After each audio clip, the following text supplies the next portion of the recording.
Mama. Halo. Habari? Mzuri baba. Nasikia ati ndugu yangu Amos anatafuta mke wake. Mwambie asitafute, mimi ndio nilitoroka na yeye. Wewe ndio nilitoroka na yeye? Mimi ndio nilitoroka na mke wake, tunaishi huko. Yaani wewe kutafuta wako hivi?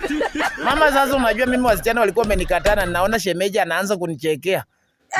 Hiyo mambo ya kucheka hiyo ni ujinga. Hata nikipata huyo msichana aende huko aende kwao. Hapana, huyo ndio bibi yangu saa hii. Ambia Amos atafute mwingine. Nataka wewe ukufe na mwenzako. Tunataka mkufe. Unaleta kifo kwangu. Wewe unataka kuleta kifo.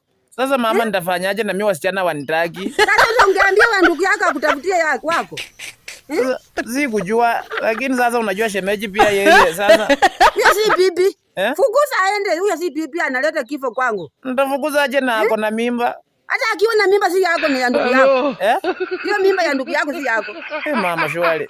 Niko nakwambia hiyo bibi ya ndugu yako, mimba hiyo si yako. Huyo mtoto ya wenyewe hata akienda nyumbani kwao, hiyo jua tu huyo si mtoto yako. Sawa tu. Nataka tu aende huko, asikuje na yeye nyumbani.